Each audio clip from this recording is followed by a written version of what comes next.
This week's hot take comes from Ride Home with Will, and he says, digital gaming blows. Physical games all the way. I mean, I don't really think that's really a hot take. I feel like most people, if they have the option to get a physical thing, right, they're gonna do it.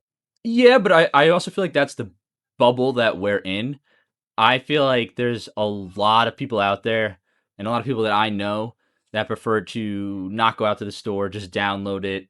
They could get it earlier. Usually they can get it at midnight. They don't have to worry about storing games. But of course, yeah, the bubble that we're in, we prefer the physical games. It's a collection and it feels more like an event going to the store to pick up things. So I mean, I'm in agreement with Will from this take. I feel like the convenience of digital games is like, it's, I mean, it's great. I mean, like, I can hop on Steam or on the Nintendo Switch store, or really like anything like PlayStation and Xbox, and you can just get games whenever you want, like on demand.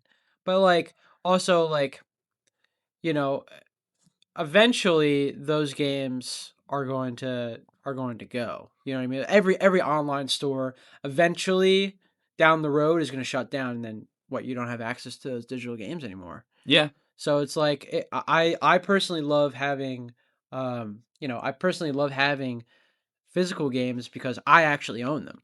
Like, yeah, that's a big there's no stake in with Steam or with Nintendo. one thing I will say. I think there are positives to digital gaming. I think a big thing with digital gaming is that it allows more games to be made.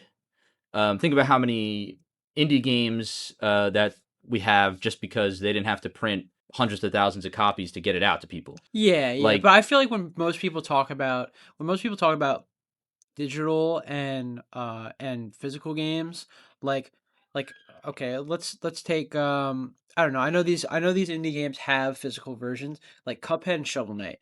Like, I find it hard to believe that people who bought those games previously, before they had a physical version released, were like, oh yeah, I don't want the physical version, and it comes with like an amiibo, yeah, yeah. like, I feel like given the option, most people are going to choose to get the physical version. Yeah, just releasing digital first kind of allows them to like soft launch the game, and then when it does well, they could get that physical out there. Yeah. If you enjoyed this conversation, check out the full episode of the Button Press podcast on Spotify and YouTube.